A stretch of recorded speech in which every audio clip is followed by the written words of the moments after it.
하나님이 자기 형상 곧 하나님의 형상대로 사람을 창조하시되 하나님이 자기 형상 곧 하나님의 형상대로 사람을 창조하시되 남자와 여자를 창조하시고 남자와 여자를 창조하시고 하나님이 그들에게 복을 주시며 하나님이 그들에게 이르시되 하나님이 그들에게 복을 주시며 하나님이 그들에게 이르시되 생육하고 번성하여 땅에 충만하라 땅을 정복하라 생육하고 번성하여 땅에 충만하라 땅을 정복하라 바다의 물고기와 하늘의 새와 땅에 움직이는 모든 생물을 다스리라 하시니라. 바다의 물고기와 하늘의 새와 땅에 움직이는 모든 생물을 다스리라 하시니라. 창세기 1장 27절 28절 말씀 창세기 1장 27절 28절 말씀. 우리의 기도하겠습니다.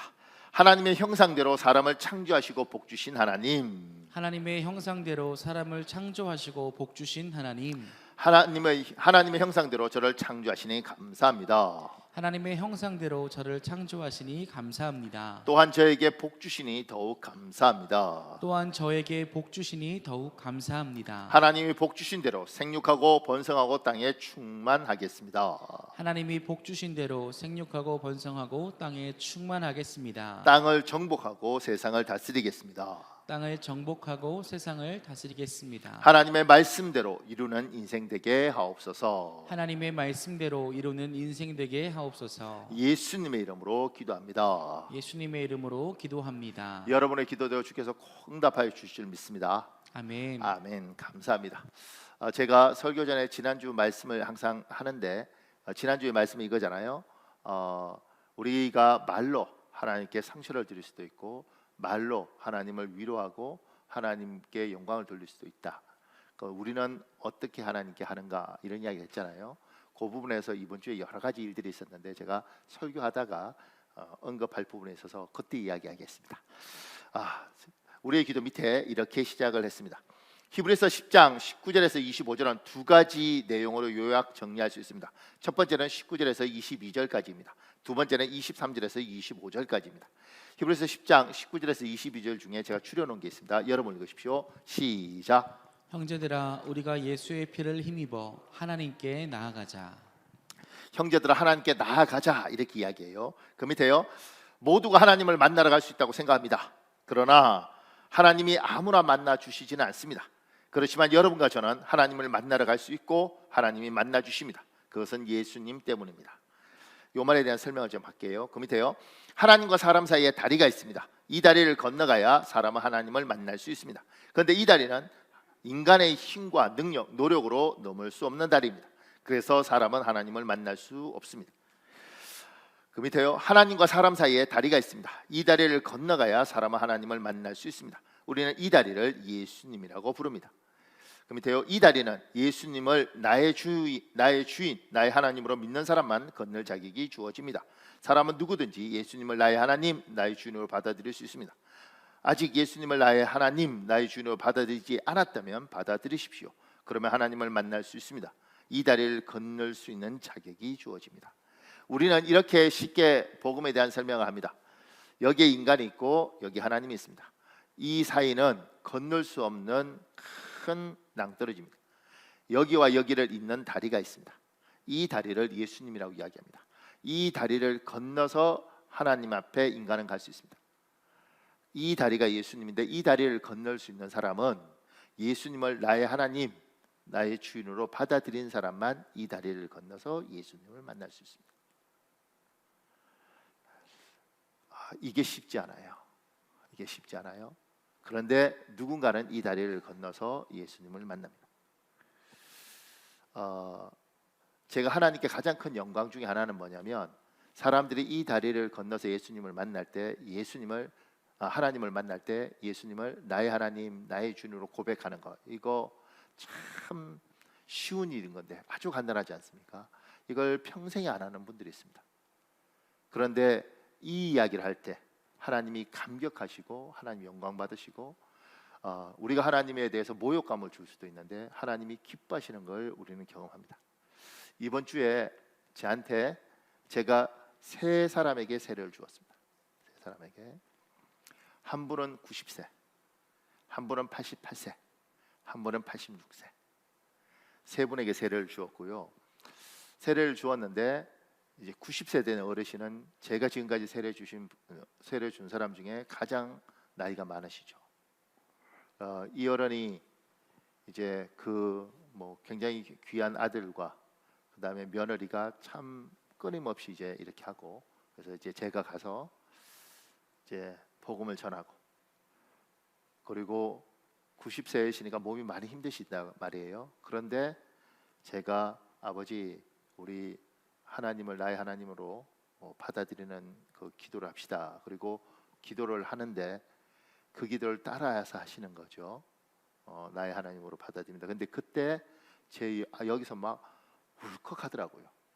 그래서 이제 목사임에도 불구하고 이런 거 있지 않습니까? 90세 어른이 신앙 고백을 할 수 있다는 것에 대해서 우리가 말을 할 뿐이지, 저도 90세 어른이 예수님을 90세까지 안 믿으셨잖아요. 믿는다고 이야기하는 건 제 눈으로 처음 본 거니까 90세도 예수님을 믿을 수 있구나, 88세도 예수님을 믿을 수 있구나. 86세 되신 어르신은 거기도 아들과 며느리가 참 이렇게 해서 86세인데 굉장히 총기가 계셔요. 이 어른이 예수님을 믿겠다고 저한테 고백하는 거예요. 그럴 때 제가 참 감사하다. 근데 이제 요 세 분한테 세례를 주면서 이제 그 88세 되신 어머니가 저한테 묻더라고요. 자기는 교회를 몇 번 다녀봤는데 다녀도 무슨 의미인지 잘 모르겠다. 왜 다녀야 되는지 모르겠다. 제가 이랬죠. 어머니, 제가 그걸 아주 설명을 잘하는 사람입니다. 이렇게. 고맙습니다. 이렇게 하면 보통 비웃더라고요. 그러니까 남의 목사가 와서 할 때는 안 비웃는데 자기 목사가 할 때는 아이고 또 착각해 이러는 건데, 제가 어머니, 제가 그걸 잘 설명할 수 있습니다. 이렇게 하고 이렇게 설명했습니다. 그러니까 아주 어렵게 설명하면 알아듣기 어렵시잖아요. 제가 어머니, 하나님을 믿는 건 두 가지 의미가 있습니다. 두 가지. 첫째, 어머니 아들 사랑 많이 하시죠. 그러니까 사랑한대요. 며느리도 사랑하고. 이 아들, 어머니 지금까지 막 이렇게 농사도 지으시고 이렇게 해서 아들한테 잘했는데 이제 어머니 88세에 아들한테 뭘 해주겠습니까? 근데 이 아들이 서울에서 한번 살아보겠다고 지금 저렇게 몸부림치는데, 어머니가 이 아들을 위해서 우리가 믿는 하나님은 힘이 센 하나님인데, 이 힘이 센 하나님 앞에, 하나님 우리 아들 좀 도와주세요. 어머니가 88세에 뭘 더 하시겠습니까? 그러니까 힘이 센 하나님께, 나는 할 수 있는 게 많지 않으니 하나님, 내 아들, 내 며느리 저렇게 열심히 살겠다고 몸부림치는데 내 손주들, 저 아이들 좀 도와주세요. 그렇게 센 하나님 앞에 도움을 구하는 것, 그게 예수를 믿는 것이다. 첫 번째. 두 번째, 어머니 이제 아들한테 물었죠. 예수님을 믿느냐? 천국이 있는 걸 믿느냐? 믿는다. 그 천국에서 영원히 산다는 걸 믿느냐? 믿는다. 그리고 며느리한테 천국이 있는 걸 믿느냐? 믿는다. 천국에서 영원히 산다는 걸 믿느냐? 믿는다. 어머니, 이 사랑하는 아들, 이 좋아하는 며느리하고 천국에서 영원히 사셔야 되지 않겠습니까? 이 땅에서만 살기는 너무 아쉽지 않습니까? 그러니 어머니, 이 세상 떠나서 저 천국에 가서도 사랑하는 아들하고 사랑하는 며느리하고 이 집안 믿지 않는 사람들도 있는데 다 믿게 하셔서 천국에서 영원히 어머니 사세요. 그게 예수 믿는 의미입니다. 그러니까 어머니, 하나님 믿으시겠습니까? 이렇게 하니까 믿겠다 그러더라고요. 제가 설명 참 잘하지 않나요?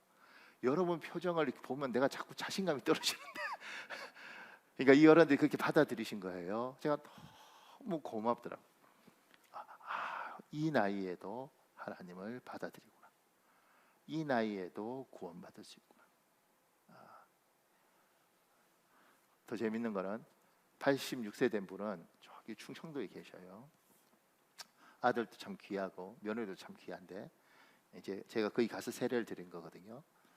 조금 전에 말한 건 경상도 상주를 가고 여기는 청량을 갔는데, 예수를 86세 어른은 예수를 믿겠다 그러시는 거예요. 그러면서 이제 허리가, 이 어른들 다 어머니들이 얼마나 일을 했는지 꼬부랑 할머니가 돼서 허리를 이렇게 90도로 이렇게 해서 얼마나 열심히 사셨겠어요.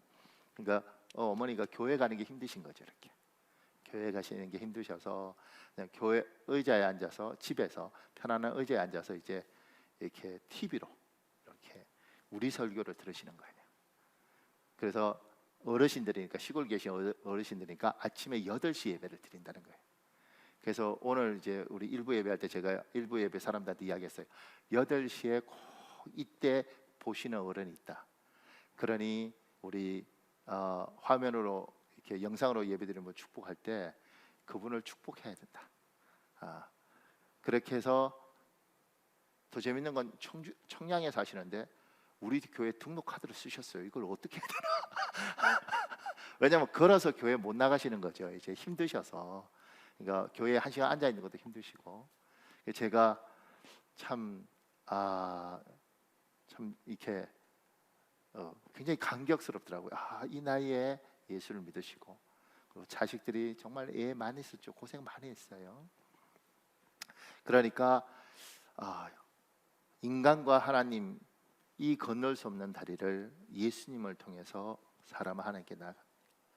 혹여 우리들 중에서도 하나님께 나아가는 다 믿음이 있다고 제가 생각하는데 나아가지 못하는 사람들이 있다면, 제가 일부 때 영적 기도를 시켰어요. 그래서 우리 2부 때도 여러분이 다 믿음이 있지만 아주 간단하게 그 어르신들이 했던 것처럼 저하고 한번 했으면 좋겠습니다. 자, 여러분 가슴에 손을 얹고요. 눈을 감을 수 있으면 눈을 감으시면 좋습니다. 그리고 제 따라 하는 겁니다. 예수님, 내가 부족한 사람입니다. 내가 연약한 사람입니다. 나의 부족함, 나의 연약함 때문에 알고 지은 죄, 모르고 지은 죄가 많이 있습니다. 예수님, 이 시간에 나의 죄를 용서하여 주옵소서. 이제부터 예수님을 나의 하나님, 나의 주인으로 받아들입니다. 내 안에 오셔서 영원히 나와 함께 하여 주옵소서. 예수님 이름으로 기도합니다. 아멘. 여러분, 이게 굉장히 쑥스러운 건데, 여러분 혹여 우리들 중에 누군가가 믿음이 없다가 오늘 이 고백을 하면 이제 여기서 여기를 건너갈 수 있는 자격을 얻었습니다. 우리는 그렇게 믿습니다. 성경은 그렇게 말합니다. 그러니까 이 자격 누리는 여러분 되시기를 예수님 이름으로 축복합니다. 굉장히 우습지만 그래도 우리 신앙 고백했으니까 우리끼리 박수 한번 칠까요? 혹여 누가 지나가는 사람이 보면 쟤들 왜 저래 그러는데 이거 굉장히 귀한 겁니다. 어떤 분은 90세 하셨잖아요. 지금 젊은 날 할 수 있다는 거 큰 복입니다. 90세 하신 것도 복이지만 젊은 날 하는 거 큰 복입니다. 조금만 더요. 그 밑에요. 지금 예배를 드리는 여러분과 저는 예수님을 나의 하나님, 나의 주인으로 이미 받아들였습니다. 여러분과 저는 언제든지 전능하신 하나님을 만날 수 있습니다. 그러기에 하나님을 깊이 만나십시오. 인생이 바뀝니다. 생각이 바뀝니다. 삶을 대하는 태도가 바뀝니다. 그 밑에요. 청년기에 하나님을 만나는 것은 축복입니다. 청소년기에 하나님을 만나는 것은 큰 축복입니다.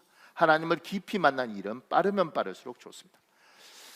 하나님을 깊이 만나는 게 왜 중요한지, 빠르면 빠를수록 왜 좋은지 그 밑에 좋은 글이 있습니다. 목사님. 예수님을 만난 후로 나는 세상에 무서울 것이 없었다. 일본으로 돌아와 중학교 2학년을 시작하면서 하나님께 기도했다. 하나님, 제가 주님의 영광을 위해서 살고 싶습니다. 나를 동기 삼으신 예수님, 저도 주님을 나의 삶의 동기 삼고 한번 살아보겠습니다.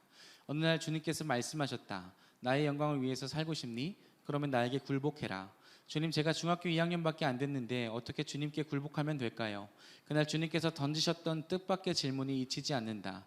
네가 그 학교에 다니는 것이 우연이라고 생각하니? 주님, 무슨 말씀이십니까? 그건 우연이 아니야. 내가 너를 그 학교의 학생의 모습으로 심어 두었단다.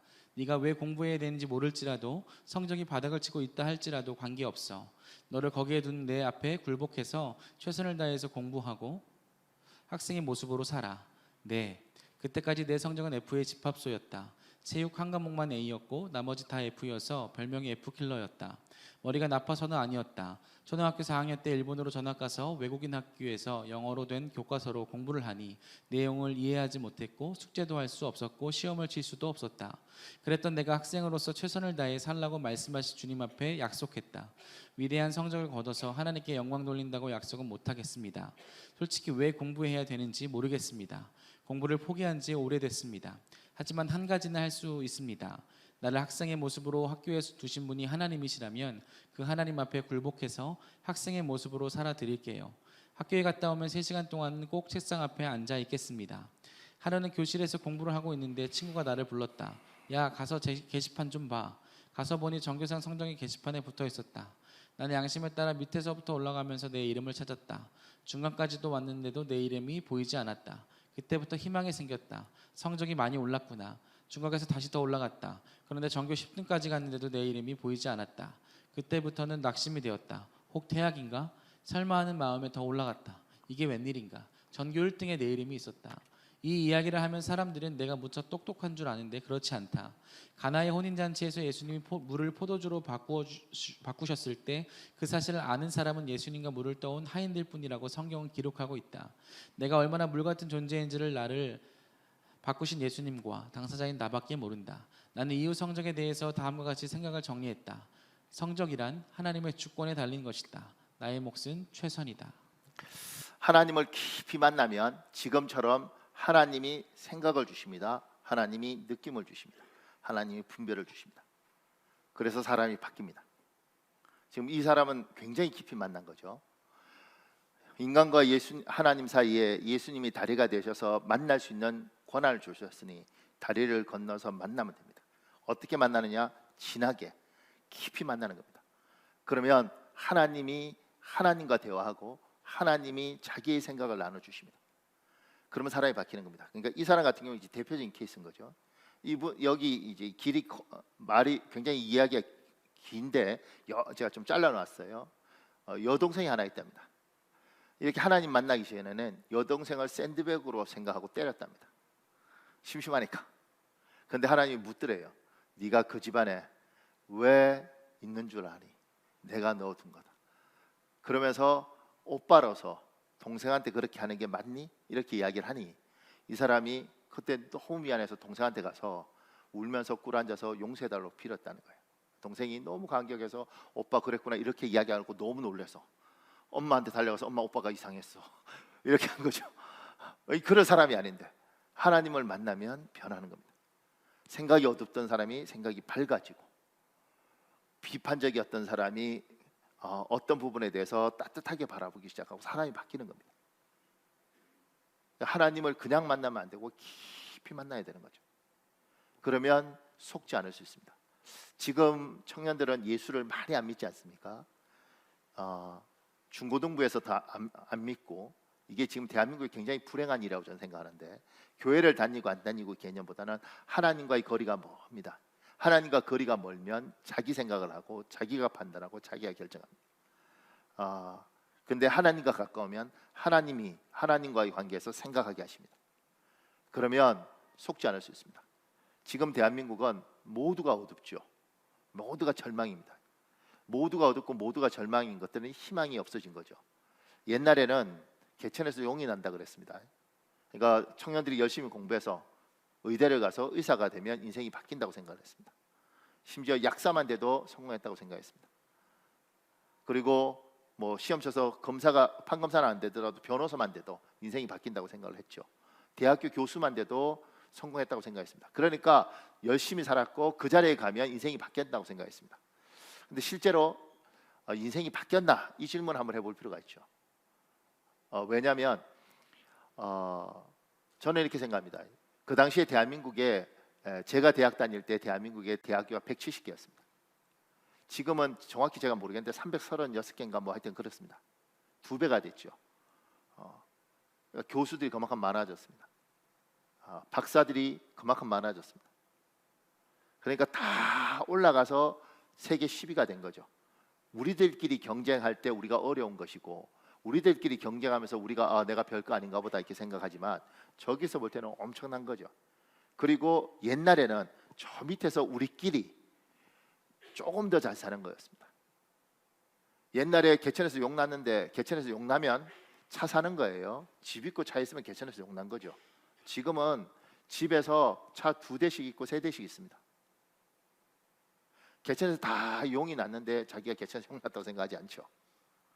옛날에 아파트에 어떻게 살아요? 다 그냥 그렇게 살았는데 지금은 이 영통구 조사하지 않습니까? 제가 이제 이 영통구 수원시 영통구 전체 분석을 했었는데 그때 전체 분석을 할 때 이 지역에 아파트 사는 비율이 98.6%인가 뭐 그래요. 영통구는 좀 특이합니다. 그러니까 2% 정도만 아파트 아닌 곳에 사는 것이고 나머지는 그렇게 삽니다. 굉장히 특이한 구조죠. 그러니까 이 아파트에 사는 것이 뭐 전세로 살든 뭐 하든 하여튼간에 아파트로 사는 건 제 어렸을 때 생각해 보면 굉장한 집안이었습니다. 어떤 부분에서 속으면 안 된다는 거죠. 그러니까 청년들이 헬조선 이야기하고 인생 없다 그러고 세상 끝났다고 이야기할 때 제가 드는 건 아이들이 세상을 잘 모르고 그 모르는 아이들에게 혹세무민을 하는구나 언론이. 제가 언론에서 굉장히 이제 부정적인 마음이 자꾸 생겨요. 저 친구들이 참 나쁘다. 아니 그 친구들이 판단력이 부족할 수도 있다. 그 금요철 할 때 김영진 목사님 와서 이야기하지 않습니까? 뭐라고 이야기해요? 대한민국 살기 참 좋은 나라라고. 이분도 한국에서 잘 살아셨는데 살기 좋은 나라고. 그러니까 다른 데 살아보면 이 나라 정말 좋은 나라입니다. 그리고 부유한 나라입니다. 우리끼리 생각할 때 굉장히 가난하지만 정말 어려운 나라가 전 세계에 너무 많습니다. 그리고 제가 지금 청년들한테도 이런 이야기 하죠. 저는 아들 셋한테도 제가 분명히 이야기했습니다. 대학 가고 싶지 않으면 가지 말아라.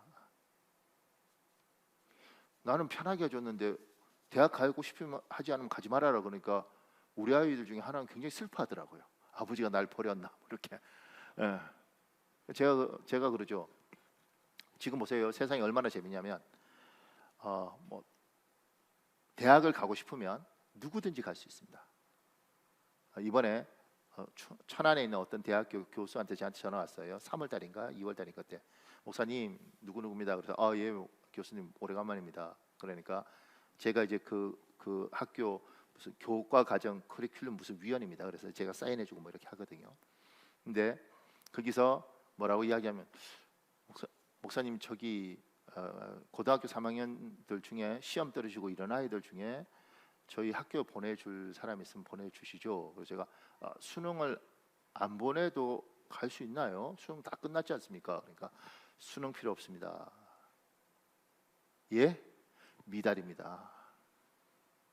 더 웃긴 거 60 되신 어른도 괜찮습니다. 예? 60요? 70도 괜찮습니다. 만학도 과정이라는 게 있더라고요. 그러니까 다 받아주겠다는 거죠. 천안에만 있어도 미달이 있는 거예요. 제가 그런 대학 가서 뭐 하지? 이런 생각이 들더라고요. 자기가 거기서 유아교육 나와서 자격증 따기 위해서 가는 거 오케이. 뭐 자동차 뭐 이런 거 오케이. 그런데 그러지 않은 거 굳이 그 돈 들여서 갈 필요가 뭐 있나. 근데 요새 제가 보는 게 뭐냐면 목수가요. 목수가 일당이 30만 원입니다. 안 놀라시는군요. 저는 이번에 듣고 얼마나 놀랐는지 모릅니다. 기계를 들고 오면 40만 원입니다.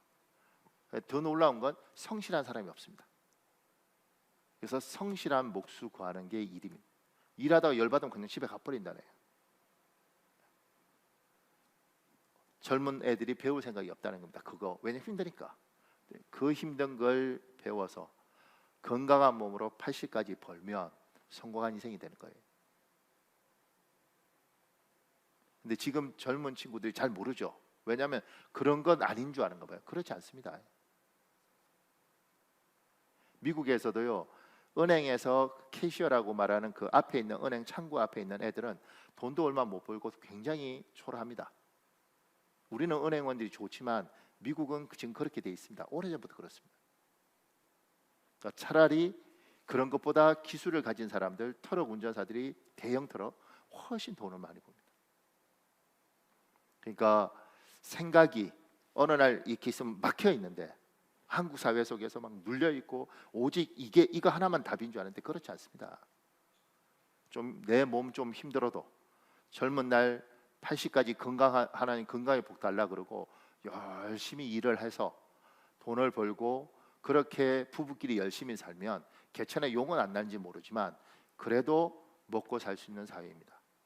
그래도 때마다 우리 정도면 참 애쓰고 산 보람이 있다는 사회로 하나님이 길을 열으십니다.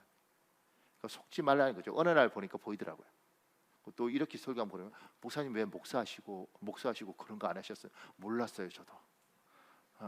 저도 원래 기술 배우러 갔는데 저희 어머니가 꼭 대학 가라고 아버지 보면서 대학 가라 그래서 제가 어머니가 하도 빌어서 내가 갔는데 지금 생각해 보면 그쪽으로 제가 재주가 없죠. 근데 그쪽으로 재주가 있으면 그 길들을 가는 것도 전혀 나쁘지 않다.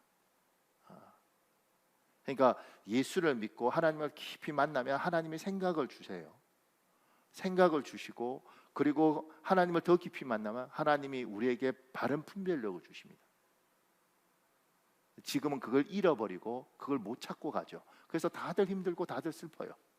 속고 있는 거죠. 조금만 더요. 그 밑에요. 3번에요. 지금 예배를 드리는 여러분과 저는 예수님을 나의 하나님, 나의 주인으로 이미 받아들였습니다. 여러분과 저는 언제든지 전능하신 하나님께 도움을 구할 수 있습니다. 우리는 능력 많으신 하나님께 우리의 억울함을 탄원할 수 있습니다. 우리 누가복음 18장 7절이 있습니다. 여러분 읽어보십시오. 시작. 하나님께서 직접 택하신 백성이 밤낮 부르짖는데 원수를 갚아 주시지 않고 계속 그들의 두실 것 같으나. 누가복음 18장에는 홀로 된 여인이 억울함을 재판장에게 이야기하는 그 이야기를 해요. 그럼 하나님 그 이야기를 하면서 하나님이 살아계시고 그 하나님이 너희 억울함을 갚아주지 않겠냐 이렇게 이야기합니다. 제가 신문고 옛날 조선시대 때 억울하면 그 북을 두드리면 임금이 들어준다는 그 신문고. 그래서 제가 신문고가 참 유행했구나 이렇게 생각했는데 나중에 신문고 제도에 대해서 제가 공부하면서 놀랐던 게 뭔지 아십니까? 신문고 그거 아무나 두드릴 수 있는 게 아니에요. 복잡하던데요.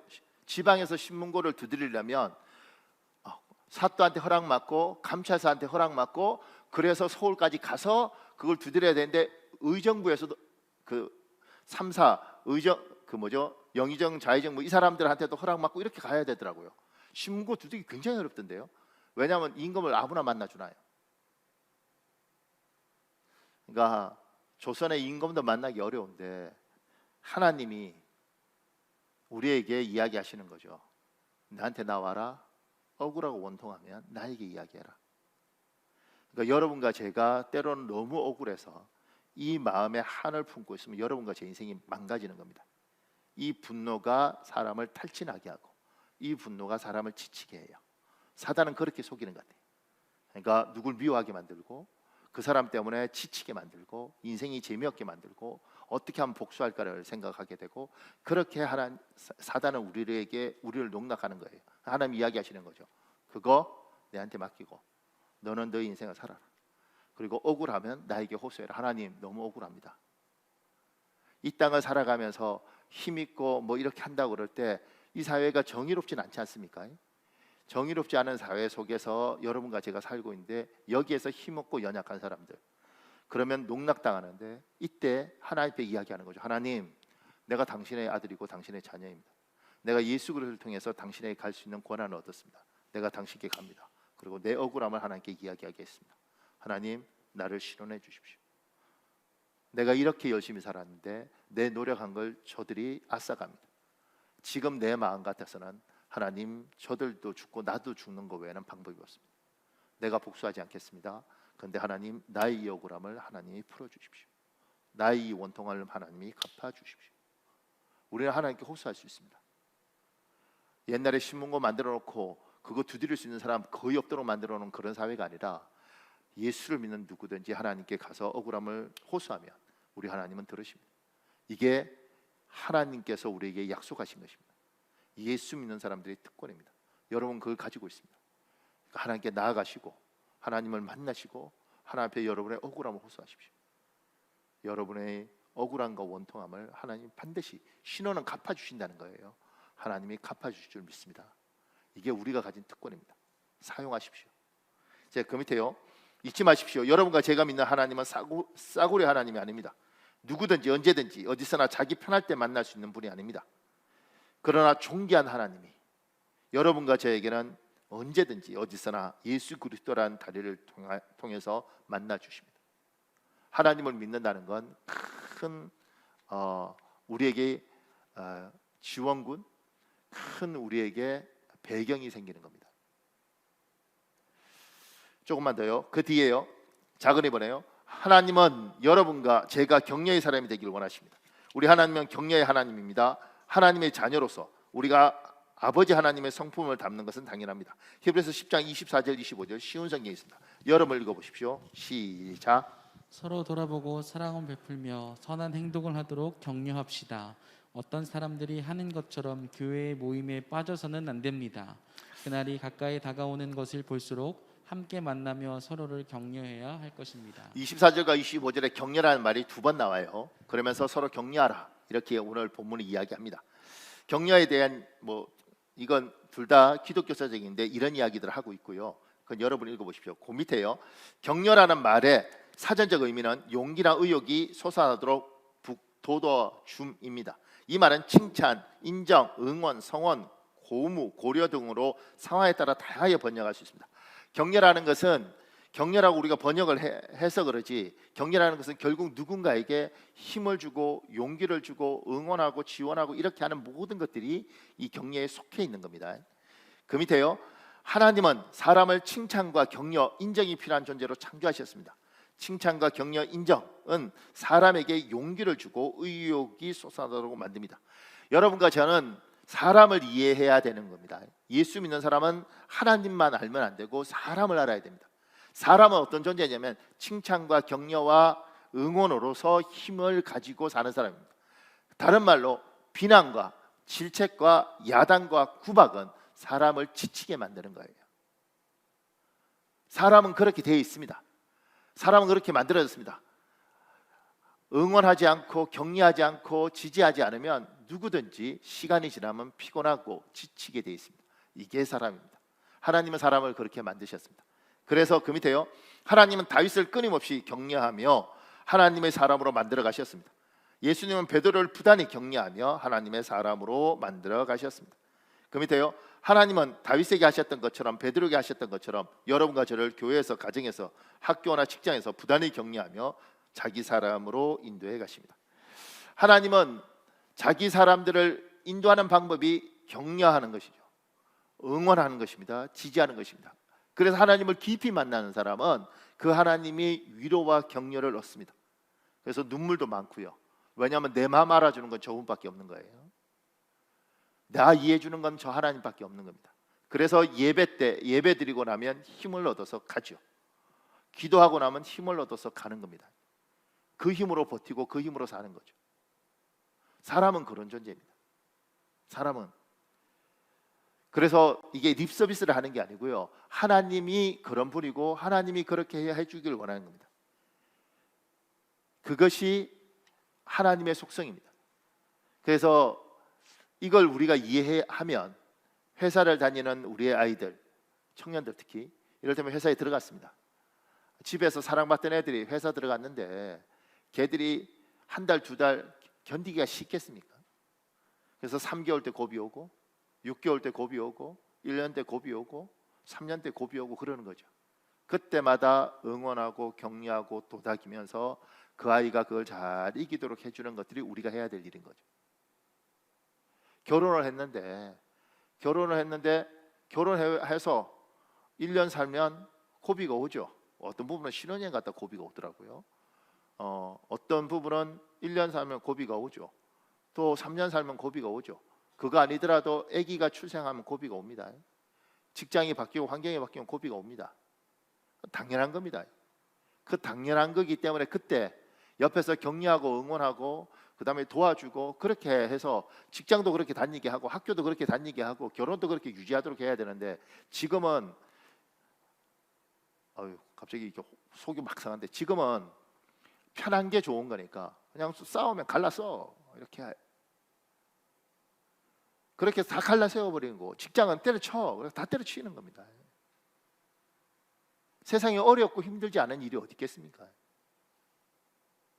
어렵고 힘들 때 격려하고 위로하고 힘 주시면서 하나님이 하셨던 것처럼 우리도 우리 아이들이 또 우리 주위에 있는 사람들이 결혼 생활이든 뭐든 전부 다 힘들고 어려울 때 위로하고 격려하고 애쓰고 복돋아 주고 그렇게 살아야 되는데, 그래서 저들이 이기도록 해줘야 되는데, 나도 힘든데 내가 뭐 더 놀라운 건 세상은 그냥 아주 자랑스럽게 그냥 그렇게 해도 되는 줄 알아요.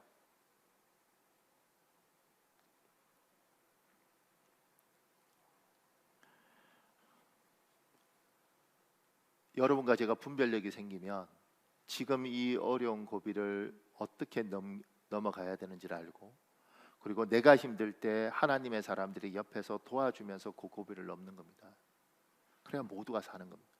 특히 젊은 거나 어리면 어릴수록 이걸 이길 수 있는 힘이 약하기 때문에, 세상을 잘 모르기 때문에 감정적으로 반응할 때 우리가 도와줘야지 그 청년들이 살고 애들이 사는 겁니다.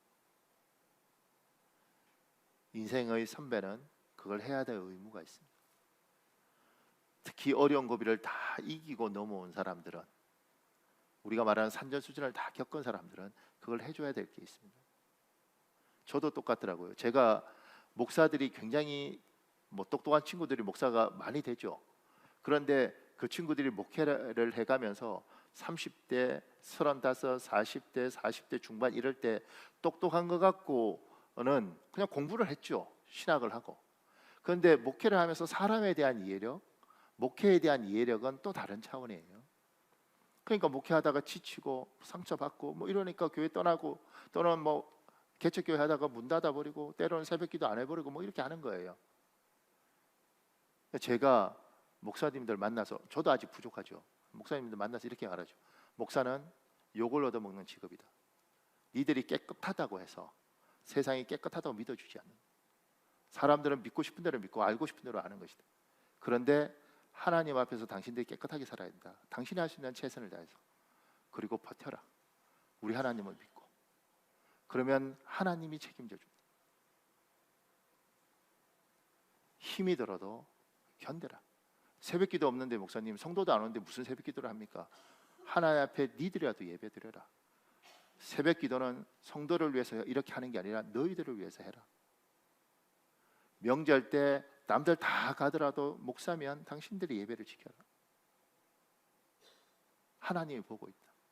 그리고 은혜가 있는 성도들은 보고 있다. 힘이 들어도 그 고비를 넘어야 됩니다.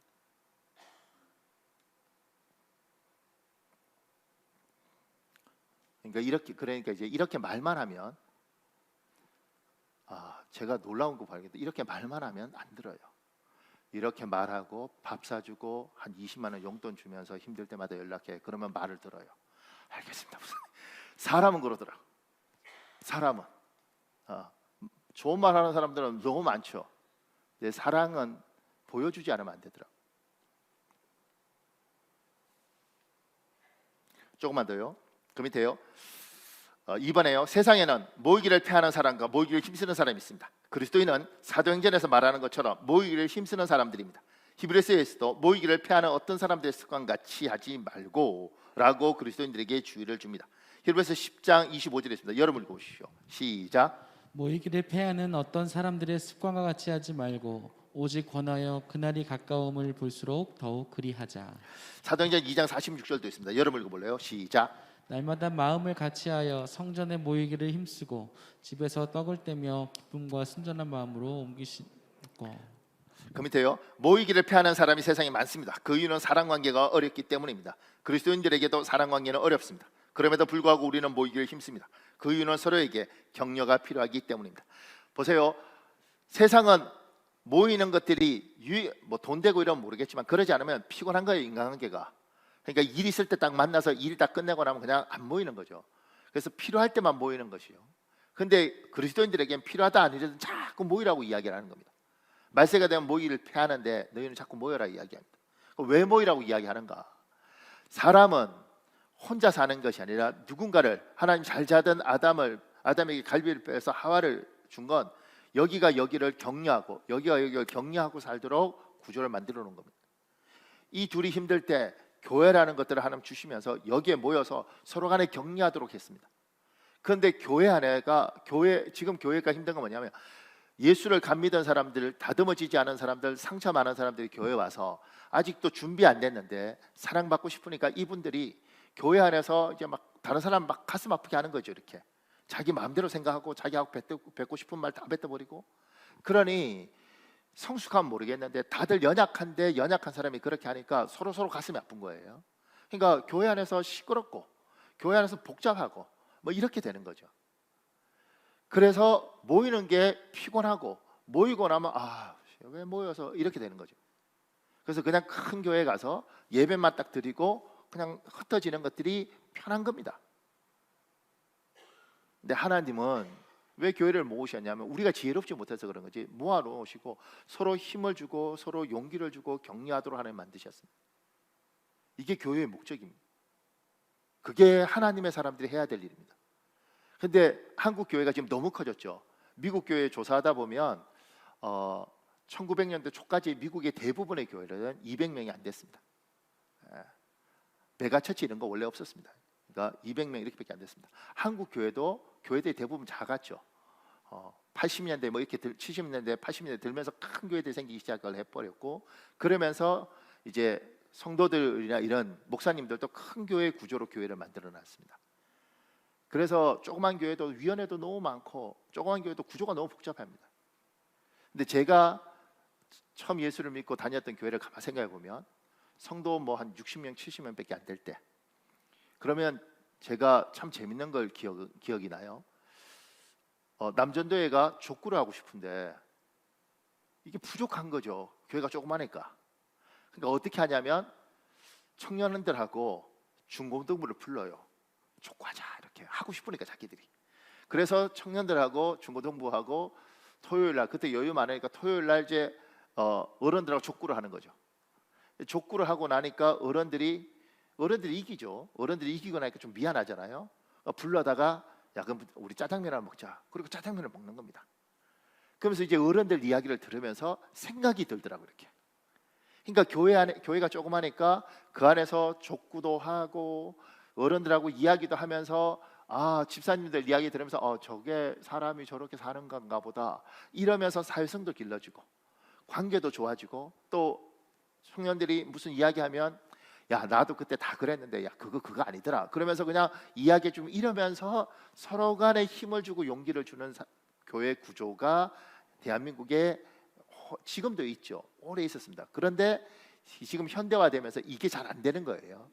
너무 큰 교회는 너무 커서 안 되고, 작은 교회들은 이게 되기보다 오히려 서로 간에 더 깊은 상처를 주는 거죠. 서로 너무 잘 아니까. 하나님이 여러분과 저를 왜 모아두셨는가? 격려하라고, 힘주라고, 애쓰라고.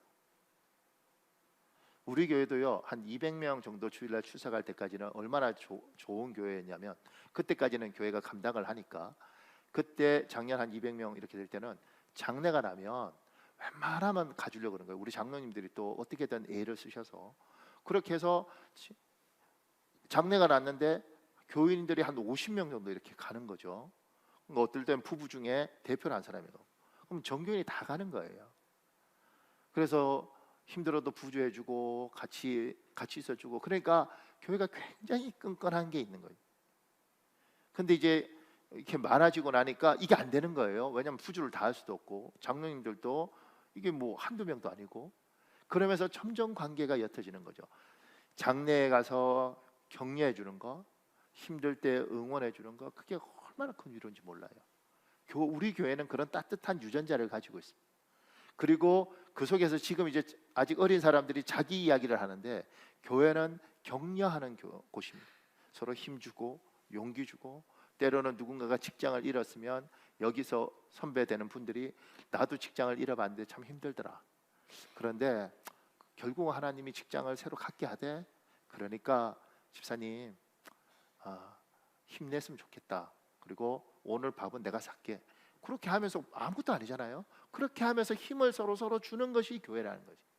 그리고 그렇게 하도록 모아뒀는데, 이게 저 집사는 말이야, 저 집사는 이렇게 해갖고 서로 상처 주는 교회를 우리가 속는 거죠. 사단에게 속고 이 좋은 걸 속는 거예요.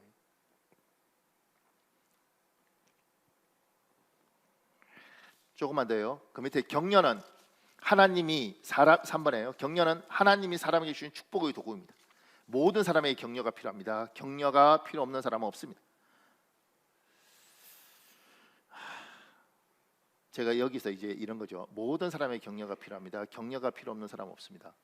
제가 이 두 가지 이야기를 하나 하고 싶은데, 하나는 이제 남자분들한테는 옛날에는 내 아내를 보고 예쁘지 않다고 말해도 괜찮습니다. 20살, 30살 때는 자기가 예쁘다고 생각하고 살아요. 대부분이 여자들이. 여자들이 왜 대부분 예쁘다고 생각하고 사느냐 보니까 자기들끼리 만날 때 항상 그러던데요. 어머 너무 예뻐졌다. 이거 자기가 더 예뻐졌어. 이러니까 내가 보니까 서로 착각하게 만들더구 막. 그런데 나이가 40이 넘고 50 넘어가잖아요. 여전히 예쁜데도 불구하고 어느 날 거울을 보면 20대 내하고 다른 거예요. 그래서 결혼해서 20살 때, 30살 때나 당신 왜 그래? 살찐 것 같아. 이래도 상처를 안 받아요. 왜냐면 자기가 예쁘다고 생각하니까. 근데 50이 넘고 60이 되면 아우 당신 참 못났네. 이렇게 농담을 하더라도 상처를 깊이 받습니다. 왜냐하면 이제 거울을 보면 옛날의 자기가 아닌 거예요. 그러니까 평생 같이 왔던 부부이기 때문에 농담을 한다고 생각하지만 내 아내가 나이가 들어가면 그렇게 농담하면 안 되고, 남편도 어휴 당신 머리에 숱이 이제 없는 것 같아. 이딴 말 하면 안 되는 겁니다. 저희 집안은 숱이 많았는데 어느 날 보니까 숱이 별로 없어. 젊었을 때는 누가 뭐라 그래도 많으니까 상관없는데 이제는 그 말하면 그때부터 거울 때마다 스트레스 받습니다. 말하면 안 되는 거예요. 자녀들한테도 해주고 싶은 말이 있어요. 여러분보다 여러분의 특히 청년들, 여러분의 엄마 아빠가 훨씬 돈이 있고 나보다 훨씬 공부도 많이 했고 똑똑하겠죠. 그런데 이들도 40, 50이 되고 60을 향해서 가고 그러면 이들도 세상이 버겁습니다. 왜냐하면 제 같은 경우에요. 전에는 새벽 예배를 마치고 40분이면 책을 한 권 읽어요. 그리고 그걸 마인드맵이라는 거 갖고 쫙 정리하는데 다시 40분 걸려서 1시간 20분, 1시간 반이 되면 책 하나를 다 읽고 책을 이렇게 정리해서 그걸 딱 둡니다. 그러면 계속 그렇게 해서 1년에 한 100권 정도 책을 읽어요. 지금요 눈이 아파서 못 읽습니다. 그래서 듣는 밀리의 서재 뭐 이런 것들을 신청하고 그래서 들어요. 그렇게 해도 옛날에 비해서 집중력이 막 떨어져요. 그러면 전에 누가 아유 뭐 목사님 별거 아닌데 이렇게 해도 괜찮아. 왜냐면 내가 똑똑하니까. 애가 뭐라 해도 괜찮아. 근데 이렇게 되니까 뭐라 그러면 위축이 오는 겁니다. 이게 사람입니다. 그러니까 자녀들은, 청년들은 어느 순간인가 내 아버지에게, 내 어머니에게 용기를 줘야 되는 거지. 물론 이들에게 용돈 받기도 하고 이들의 도움을 여전히 받고 있음에도 불구하고 이들이 내 어렸을 때 강한 아버지, 강한 어머니가 아니고 이들도 나이 들어간다는 거예요. 그래서 청년들은 엄마나 아빠한테 좀 더 따뜻할 필요가 있습니다. 같은 말을 해도 아빠 참 멋있다 이렇게 말을 해줘야 돼요. 옛날에는 아빠 뭐 배도 나고 뚱뚱해 이렇게 해도 웃고 넘어갔지만 어느 순간인가 같은 걸 웃어도 서러움이 있습니다. 청년들이 이제 목사님 저도 힘든데 맞아 힘들지. 그럼에도 불구하고 부모에게 용기를 줘야 될 시간들이 이제 당신들이 청년이고 대학생이고 뭐 이렇게 하면 여전히 힘들지만 그럴 수 있는 나이다. 이제 그렇게 해도 된다. 그 밑에요. 교만한 사람은 자신에게 격려가 필요 없는 줄 생각합니다. 인생을 살다 보면 교만에 꺾이는 날이 옵니다. 그때 자신이 누구보다 위로와 격려가 필요한 존재라는 걸 깨닫습니다. 그 밑에요. 상처 많은 사람은 격려를 편하게 받아들이지 않습니다. 지금은 상처 많은 세상입니다. 격려에는 마음과 태도를 모두 잘 갖추어져 있어야 합니다. 마음이 없는 형식만 있으면 립서비스나 거칠애처럼 격려가 느껴집니다. 마음이 있어도 태도가 지혜롭지 못하면 좋은 마음이 잘 전달되지 않습니다. 같은 식사를 할 때도 대접받는 느낌을 주는 식사가 있고 얻어먹는 느낌을 주는 식사가 있는 것처럼 말입니다. 그 밑에요. 여기서 질문해 볼 필요가 있습니다. 나는 격려하는 사람인가? 그 밑에요. 하나님에게도 여러분과 저의 격려가 필요합니다. 우리 하나님 요새 참 비난 많이 듣습니다. 우리 때문에 듣죠. 그런데 우리는 하나님께 격려할 필요가 있습니다. 하나님, 우리는 하나님을 사랑합니다. 우리는 하나님을 배반하지 않겠습니다. 우리는 하나님께 마지막까지 충성하겠습니다. 우리는 그분에게 힘과 용기를 드릴 필요가 있습니다. 그 밑에요. 격려는 주로 말로 이루어지는 것 같지만 꼭 그렇지 않습니다. 눈짓에서 몸짓에서 작은 선물을 통해서도 충분히 격려할 수 있습니다. 사람들이 격려하라고 그러면 이제 설교를 듣고 자꾸 말로 하려고 그러는데 말이 어눌한 사람들, 단어를 잘 표현하지 못하는 사람은 오히려 격려하려고 그러다가 실수합니다. 교회 한 1년, 2년 안 나오시다가 어떤 집사님이 용기를 내서 교회를 왔어요. 상황 때문에 안 왔는데, 근데 올 때 두려운 거죠. 누군가 그동안 왜 빠졌어? 이게 무서운 겁니다. 근데 그때 지혜로운 우리 교회 어떤 어른이 왔을 때 그냥 가만히 안아줬다는 거죠. 아무 말도 하지 않고. 말로 안 해도 그 몸짓에서 다 드러납니다. 그게 너무 따뜻했다는 거죠. 여러분과 제가 누군가에게 따뜻하게 누군가를 응원할 수 있는 사람입니다. 예수 믿는 사람은 예수만 믿고 죽어서 천국만 가는 것이 아니라 예수 믿는 사람은 우리 하나님처럼 누군가를 응원하고 격려하면서 하나님이 다윗을 키우셨듯이 베드로를 키우셨듯이 우리는 그런 사람들입니다. 한국 사회는 유교 문화예요. 유교는 칭찬을 싫어합니다. 유교는 칭찬을 억압합니다. 그래서 우리는 칭찬 듣는 구조가 아니라 끊임없이 채찍질하는 구조입니다. 그래서 공부 열심히 해서 2등하면 뭐라 그래요? 너 왜 1등 하지 못했니? 이렇게 이야기를 하잖아요. 1등을 했는데 98점을 받으면 왜 만점을 못 받았니? 이렇게 이야기를 해요. 98점 받았네 이렇게 이야기하는 구조가 아니고 이 사회는 왜 1등을 못했니? 그리고 반에서 1등을 하면 이렇게 말해요. 왜 전교 1등, 이제는 전교 1등을 해야 돼 이렇게 이야기를 해요. 그러니까 항상 채찍질을 당하고 항상 앞을 향해서 가야 되는 구조를 우리 유교 문화는 그렇게 오는 겁니다. 근데 주님은 그런 요구를 하지 않으셨습니다. 예수 믿는 사람은 그렇게 사람을 억압하고 누르는 게 아니라 거짓으로 아무것도 아닌데 막 이렇게 하는 건 거짓이죠. 근데 어떤 사람이 어떤 걸 했을 때 그걸 귀하게 보고 그 사람에게 힘과 용기를 줘서 그가 더 잘 되도록 만들어주는 거, 그게 예수 믿는 사람이 진짜 은혜 받는 사람들이 해야 될 일인 거죠.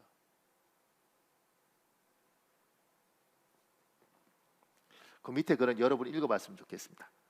그 제일 밑에요. 사람을 격려하는 사람은 복 있는 사람입니다. 하나님이 그를 격려하십니다. 그 밑에요. 여러분과 저는 예수 그리스도라는 다리를 통하여 하나님을 만날 수 있습니다. 하나님을 만나면 사람이 변합니다. 또한 하나님을 만나면 하나님께 도움을 구할 수도 있고 억울함을 호소할 수도 있습니다. 이것은 엄청난 특권이고 축복입니다. 여러분과 제가 믿는 하나님은 격려의 하나님입니다. 사람은 격려로 세상을 살아갈 힘과 용기를 얻습니다. 하나님은 우리를 격려하십니다. 그리고 우리가 하나님처럼 격려의 사람이 되길 원하십니다. 우리가 모이는 이유는 서로를 격려하기 위함입니다. 이번 한 주간도 하나님을 깊이 만나고 누군가를 격려하는 사람으로 사시는 한 주간이 되시길 예수님 이름으로 축복합니다. 사랑하는 여러분, 이 시간에 우리 5분만 기도하겠습니다. 우리 5분만 하나님, 내가 예수 그리스도라는 다리를 통하여 창조주 하나님을 만나러 가겠습니다. 그리고 깊이 만나겠습니다. 깊이 만나 주십시오. 주님, 하나님을 만난 내가 예수 믿고 천국만 가는 것이 아니라 누군가를 응원하고 누군가를 격려하고 그에게 힘을 주고 그가 살아갈 수 있도록 용기를 주는 사람으로 살겠습니다. 그 능력이 나에게 있습니다. 그걸 내가 젊은 날부터 확인했습니다. 하나님, 그 능력을 오늘 충만히 채워주시옵소서. 이 시간에 주여 한번 간절히 붙이고 기도하겠습니다. 주여, 아버지 도와주시옵소서. 아버지 도와주시옵소서.